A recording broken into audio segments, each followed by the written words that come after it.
Hi friends, welcome to my honey stories. నేను మీ Lakshmi. Mister monster 16th episode. నేనే ఏదో చెప్తాను, అది నీకెందుకు, వెళ్ళి బజ్జో అంటూ ఈవిల్ స్మైల్ ఇచ్చింది మిథున. ఆ నవ్వు చూసి మంట నశాలానికి ఎక్కి, ఏంటో వంకర నవ్వు నవ్వుతున్నావు అంటూ గబుక్కున పెదవుల్ని అందుకున్నాడు జై. జై ముద్దు పెడతాడని ఊహించక టెన్షన్ పడుతూ తోసేసింది. ఆమె తోసే కొద్దీ పెదవుల మీద మరింత పట్టు పెంచాడు జై. చేత్తో కొడుతూ భుజం మీద గోళ్లతో చీరేసింది. మంట పెడుతున్న పెదవుల్ని వదలకుండా డీప్ కిస్ చేస్తూ మిథున చేతిని తన చేత్తో బంధించాడు. వెచ్చని కన్నీరు చెంపలంటా జారిపోతున్నాయి. ముద్దులో మాధుర్యం చెవిచూసి కారే కన్నీటిని చూసి కూడా కరగకుండా పెదవుల్ని మార్చి మార్చి జురుతున్నాడు జై. కోపంగా జై పెదవిని బయట చేసింది వదలటం లేదని. పెదవి చురుక్కుమనగా అబ్బా అంటూ నడుము చుట్టూ ఉన్న చేత్తో మరింత దగ్గరికి హత్తుకొని తన నాలుకతో ఆమె నాలుకను పెనవేసి తన ఎంగిలి అందించి మెల్ట్ చేస్తున్నాడు. ఎంత కాదనుకున్నా ప్రేమించినవాడు ఇచ్చే ఆ తీపి ముద్దుకి కొంచెం కొంచెంగా కరుగుతోంది వయసు తెచ్చిన వేడిలో మిథున. అంతరాత్మ వీపు మీద చెళ్ళును పీకి ఇప్పుడు వీకైతే జీవితాంతం ఏడుస్తూ కూర్చోవాలి అని హెచ్చరించింది. అంతే, ఎక్కిన మత్తు దిగిపోయి నానా తంటాలు పడి జైని తోసేసింది.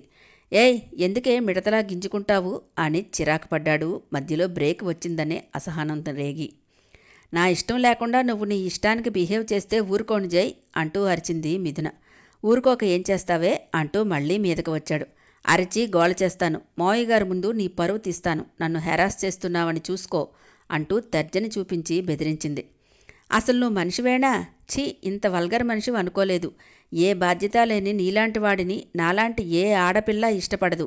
కామంతో ఒళ్ళు తిమ్మిరెక్కిన నీ చెత్త గర్ల్ ఫ్రెండ్స్ని తప్పించి అంటూ ఫైర్ అయింది మిథున. మధ్యలోకి వాళ్ళని లాగుతావే, నువ్వు నా భార్యవి, అందుకే కిస్ చేశాను, అది తప్ప? ఏది పిలువు డాడ్ని అన్నాడు. భార్య అయినా తన ఇష్టం లేకుండా టచ్ చేయకూడదు, అది కూడా తెలియని నీలాంటి వాడిని చూస్తుంటే జాలేస్తుంది. ఐ పిటియు. నాకు బెడ్ మీద పచ్చిగా శృంగారం చేసేవాడికంటే లైఫ్లో ఏదైనా సాధించే గట్స్ ఉన్నవాడంటే ఇష్టం. ఇలా తండ్రి సంపాదిస్తుంటే తిని జల్సా చేసేవాడి షాడో కూడా నా మీద పడనివ్వను అని సీరియస్గా చెప్పి వాష్రూంలోకి వెళ్ళింది మిథున. దీనమ్మా జీవితం, నా టచ్ కోసం అర్రులు చాసే గర్ల్స్ని చూశాను, ఇదేంట్రా అంటే అడ్డమైన వాగుడు వాగి మూడంతా ఖరాబ్ చేసింది అని పెదవుల్ని చప్పరిస్తూ, దీని లిప్స్లో హనీ ఉందా, ఇంత స్వీట్గా ఉన్నాయి అనుకొని డిస్టర్బ్ చేసేస్తోంది అని హెయిర్లో వేళ్లు పెట్టుకుని లాక్కున్నాడు జై. మొహమంతా తోమేసి అసలే తెల్లగా పాలమేగడలా ఉంటుందేమో పాప, బాగా రుద్దిరుద్ది వదిలింది కాబోలు, రెడ్ రోజులా మారింది. నొసలు చిట్లించి చూస్తూ తెల్లగా వెళ్ళి రెడ్ చిల్లీలా వచ్చేవేంటే, ఏం పెయింట్ వేసావు అని వంకరగా అడిగాడు జై. ఏషియన్ పెయింట్ వేశాను, నీకు కావాలా, బ్లాక్ పెయింట్ ఉంది అని అంటూ అంతే వంకరగా సమాధానం చెప్పి సోఫాలో పడకేసుకుంది మిథున. దీన్ని అనవసరంగా కెలికాను, నాకు నిజంగా బుద్ధి లేదు, మరీ దీనికి ధైర్యం ఎక్కువై కొమ్ములు మొలిచాయి, ఇదంతా మా నాన్న ఇచ్చిన పులుసులే అని మొహం మండించుకున్నాడు జై.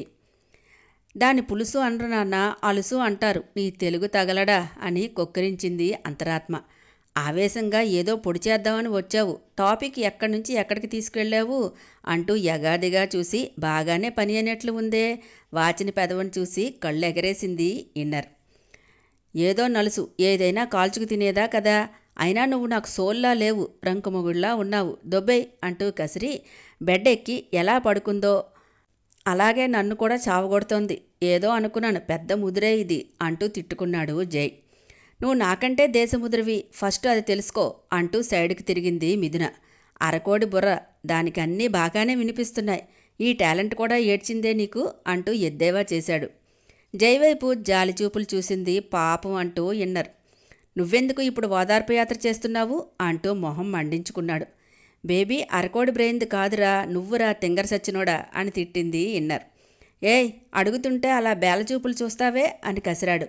అంటే నేను తిట్టింది వీడికి వినిపించి చావలేదా, ఇన్నర్కి కూడా సోలు ఉంటుందా, ఇదేంటబ్బా ప్రపంచం ఇంతలా ఉంది అని ఆలోచిస్తున్న ఫోజ్ పెట్టింది ఇన్నర్. అంతలో ఫోన్ రింగ్ అయింది. అమ్మో, డెవిల్ చేస్తోంది అని బెడ్ మీద మోరు ఎత్తున ఎగిరిపడింది ఇన్నర్. తను కాల్ చేస్తే లిఫ్ట్ చేయలేదని మండి కట్ చేసి వారచూపులు చూస్తున్న మిథున బేబీని చూసి ఈయన గారి పిచ్చు మెదడులో చచ్చు ఐడియా ఒకటి రూపుదిద్దుకొని ఫోన్ ఆఫ్ చేసి లిఫ్ట్ చేసినట్లు యాక్షన్ చేస్తూ, hello Asha, what are you doing అంటూ స్వీట్ షుగర్ వచ్చేంత స్వీట్గా అడిగాడు. రోడ్ సైడ్న గడ్డి పీగుతోంది ముచ్చుమొహంది అని గింజుకుంది మిథున. ఓ పబ్లో ఉన్నావా, మన వాళ్ళంతా అక్కడే ఉన్నారా అంటూ తెగులొచ్చిన కోడిలా వంకర్లు తిరిగాడు జై. అక్కడ చావక ఎక్కడ చస్తుంది, యాబ్రాస్ మొహంది. పని పాట విడిచిపెట్టి పట్టినోడి పెళ్ళాంలా ఊరి మీద పడి తిరగటం, సంసారాలను కోల్చడం ఒకటే దీని పనికి అని గొణిగింది మిథున. పెదవ మాట నవ్వు దాస్తూ రేపు మీట్ అవుదామా అని ఒక క్షణం ఆగి, చూద్దాం, నాకు వేరే వర్క్ ఉందిలే, గుడ్ నైట్ అంటూ ఫోన్ చెవి దగ్గర నుంచి తీసి బెడ్ ఎక్కకి ఆనుకుని కూర్చుని కాళ్ళు ఊపుతూ, ఏయ్ లో క్లాస్, కాళ్ళు పెయిన్ వస్తున్నాయి, వచ్చి పట్టు అని బొలుపుగా ఆర్డర్ వేశాడు. ఇప్పటిదాకా కులుకులు పోయావు కదా, దాన్ని వచ్చి పట్టమను, ఒక్క కాళ్ళేం కర్మ, టోటల్ బాడీనే మసాజ్ చేస్తుంది అని మంటగా అంది మిథున. దానికి తాళి కట్టలేదు, అది వస్తే నాకు బాగుంటుంది, మరి నీకు మండుతుంది కదా, చూసుకో జలసీ ఫ్రీక్ అని వ్యంగ్యంగా నవ్వాడు జై. ఛీ, నీతో నాకేంటి మాటలు అని ముసుగు తన్నింది మిథున. మరి నీతో మాట్లాడాలని నాకే తెగ కారిపోతుంది, పోయేహే బర్రెమొహమా అని రేపు తిట్లు నేర్చుకోవాలి అర్జెంటుగా, దీన్ని ఆ కేటుగాడిని తిట్టడానికి అనుకున్నాడు జై. పిచ్చిమాలోకం, వీడి మనసు ఏం కావాలని కోరుకుంటుందో కూడా తెలుసుకోలేకపోతున్నాడు. తెలిసేసరికి ఎక్కాల్సిన ట్రైన్ జీవితకాలం లేట్ అవుతుందేమో అనుకుంది అంతరాత్మ. నెక్స్ట్ డే బారెడు పొద్దెక్కితేనే కానీ తెల్లారేది కాదు జైకి. బాబుకి ఈరోజు సూర్యగారి పుణ్యమ పుచ్చి త్వరగా లేచి బాల్కనీలోకి వెళ్ళాడు. ఎదురుగా కనిపించిన దృశ్యానికి కళ్ళు ఎర్రబారాయి. గార్డెన్లో పువ్వులు కోస్తున్న మిథున వెనక తిరుగుతూ మాట్లాడుతున్నాడు సాకేత్. ఏంటి మిదు, నైట్ మీ వాడు ఓ భగభగా మండుతున్నాడు రూమ్లో, అలాగే చిందులు తొక్కాడా అని నవ్వాడు సాకేత్. సాకేత్ నవ్వు చూసి, వీడి స్మైల్ ఏంటి ఇంత అందంగా ఉంది, మగాడిని నాకే వచ్చిందంట, ఇంక నా మాలోకానికి నచ్చకుండా ఉంటుందా, ఉదయాన్నే టైగర్ రైస్ కలిపేస్తున్నాడు ఈ గోలీ సోడాగాడు అని తిట్టుకుంటూ అలాగే చూస్తున్నాడు. బాగా కళ్ళు తాగిన కోతిలా ఒకటే రచ్చ అని నవ్వింది మిథున.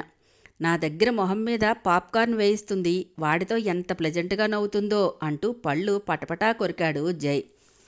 మీ వాడిలో పాజిటివ్నెస్ ఉందే, గమనించావా అని అడిగాడు.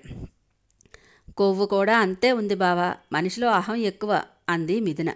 అహంని మనం తొక్కేద్దాం బేబీ, సరలో చాలా బాధ ఉంది. అవును, ఆవిడేంటే బాబు, చెవుడు మోగా దెయ్యం పట్టిందాన్లా మాటా పలుకు లేకుండా కూర్చుంది, మామ్కి ఫుల్ ఆపోజిట్ లేడీనే. మీ అత్తనోరు గణగణ బడిలో గంటలా మోగుతూనే ఉంటుంది, ఈమె మాట్లాడితే కంఠం ఆగిపోతుందన్నంతగా ఉంది అని ఆశ్చర్యపోయాడు సాకేత్. అత్తకు కుటుంబమే లోకం బావా, కానీ ఈవిడికి లోకమే కుటుంబం, ఇంట్లో గెస్ట్లా మారింది. ఎప్పుడు వస్తారో ఎప్పుడు వెళ్తారో అమ్మా కొడుకు వాళ్ళకే తెలియదు పాపం, పిచ్చిమొహాలు అని నవ్వింది మిథున. చాలా చిత్రమైన ఫ్యామిలీ, వీళ్ళమ్మ కొడుకు ఒకటి, బామ్మ ఒకటి. బాగుందమ్మా మిథునమ్మ, పోయిన జన్మలో ఏ పువ్వులతో పూజ చేసేవే ఇలాంటి యూనిక్ పీసులు నీకు తగిలాయి అని వెక్కిరించాడు సాకేత్. డెఫినెట్గా సముద్రం రాళ్లతో పూజ చేసే ఉంటా బావా, డౌట్ లేదు అంటూ పెదవి విరిచింది మిథున. వాళ్ళ ఊసులు వినిపించక యోగాసనాలు వేసేస్తున్నాడు, ఏమైనా వినిపిస్తాయేమో అనే ఆరాటంలో జై. హలో అంటూ భుజం మీద తట్టి, జరా తట్టుకో, ఇక్కడ నుండి పడ్డావంటే పర్మనెంట్గా బెడ్కే పరిమితం అవుతావు, వెన్ను బెండయింది చూసుకో. ఆహా, ఏమీ ఉండదు చూసుకో, అన్నం లేకపోయినా ఉంటావు గాని అది లేకుండా ఉండలేవు కదా అని హాస్యమాడింది అంతరాత్మ. ఉదయాన్నే తయారైపోయాడు, నీ జిమ్మడా, నాకు అసలే మెంటలు వస్తోంది, నీ గోలేంటే, మధ్యలో ఆ త్రాష్టుడా, నిన్ను చంపేసి నేను బ్రతికే ఆప్షన్ ఏదైనా ఉంటే బావుండును, నిన్ను వితిన్ సెకండ్లో లేపేద్దును అంటూ కరిచాడు జై. హాహాహా, ఆశ దోశ అప్పడం వడ, నీ ఆశ తీరే ఛాన్సే లేదు, పద వాళ్ళు వెళ్ళిపోయారు, గ్రిల్కి వేలాడే గబ్బిలంలా ఇంకెంతసేపు ఉంటావు అని కొక్కిరించి మాయమైంది ఇన్నర్. వీడి ఎక్కడ దాపురించాడు నా ప్రాణాలకి, వీడికి లవరు వంకాయ లేదా, నా మాలోకం వెంట పడ్డాడు అని కిందకి వచ్చాడు జై. మిథుతో సాకేత్ మాట్లాడుతుంటే నా మనసు అంత ఉడికిపోవటానికి గల కారణమేంటి, నేనెందుకంత ఇదైపోతున్నా అనే ప్రశ్న వేసుకోకుండా గుడ్డెద్దు అడ్డంగా చేలో పడ్డట్టు వాళ్ళ వెనక పడుతున్నాడు జై. మిథునగారు, మీరు బ్రేక్ఫాస్ట్ అంటూ వంట అంటూ చాలా టైర్డ్ అయిపోతున్నారు, మేట్స్కి చెప్పి చేయించుకోవాలి అని తోకలా వెనకే తిరుగుతూ అన్నాడు జై. హలో మాస్టారు, తనేం చెయ్యాలో తనకు తెలుసు, కిచెన్లో కాక్రోచ్లా ఏం తిరుగుతావు కానీ ఇట్రా వచ్చి కూర్చో అన్నాడు జై మంటగా. ఓ జై, లేచావా, గుడ్ మార్నింగ్ అని. ఆడవాళ్ళు ఇబ్బంది పడితే నేను చూడలేను, మా అమ్మ అయినా సరే తను అంతే, మా కోసం ఎంత ఆరాటపడుతుందో తెలుసా. వద్దమ్మా, అంత హైరానా పడుకు అంటే వింటుందా పెడుతుందా, నా చేత్తో వండి పెడితేనే నాకు తృప్తి అంటుంది, ఏంటో పిచ్చి మామ్స్ అంటూ వెలిగిపోతున్న మొహంతో చెప్పాడు సాకేత్. అంతా వింటున్న నీరజ మొహం వివర్ణమైంది. సారథిగారి చూపుల దాటికి తాళలేక పేపర్లో మొహం దాచింది. కదిపితే చాలు కందిరీగల తుట్టలా ఒకటే రొద చెవిలో అని ఇన్నర్లో తిట్టుకొని కావాలనే మిదు కాఫీ ఇవ్వు అంటూ పిలిచాడు జై. వెయిట్ జై, నేను తీసుకొస్తాను. నాకు మా డాడీకి ఇవ్వడం అలవాటే. మిథునగారు పూజ చేసుకుంటున్నారు. నైట్ ఎందుకో నిద్ర పట్టలేదంట పాపం అని సాగదీసుకుని వెళ్ళాడు సాకేత్. భలే అబ్బాయి కదా సారథి, ముచ్చటగా ఉన్నాడు. ఎప్పుడో లేచాడు. వర్కౌట్స్ చేస్తాడంట. అన్నీ ఎంత మంచి సుగుణాలో. ఇలాంటి వాళ్ళని చూడాలంటే పెట్టి పుట్టాలి అంటూ సాగదీసింది సుభద్ర. నానమ్మ వైపు చంపేసేలా చూశాడు. తననే దెప్పుతుందని తెలిసిన జై. అంత తెలిసినప్పుడు మారచ్చు కదా. జై అంటూ పిలుస్తూ వచ్చింది ఆశాచాకి. ఇంతలో పాప లేచిన టైం బ్యాడ్ టైం అని తెలియక మంచి హుషారుగా వచ్చింది. అరే, నీకు మా జైలా త్వరగానే తెల్లారిందే. ఉదయాన్నే బాగానే లేచావు. నైట్ పబ్బులకి గబ్బులకి పోలేదా అని వ్యంగ్యంగా అడిగింది సుభద్ర. హాయ్ ఫ్రెండ్స్, నా ఛానల్ నచ్చితే కనుక లైక్ చేయటం, షేర్ చేయటం, సబ్స్క్రైబ్ చేసుకోవటం మర్చిపోకండి. పక్కనే ఉన్న బెల్ ఐకాన్ని ప్రెస్ చేయండి. నెక్స్ట్ అప్డేట్ కోసం వెయిట్ చేస్తూ ఉండండి.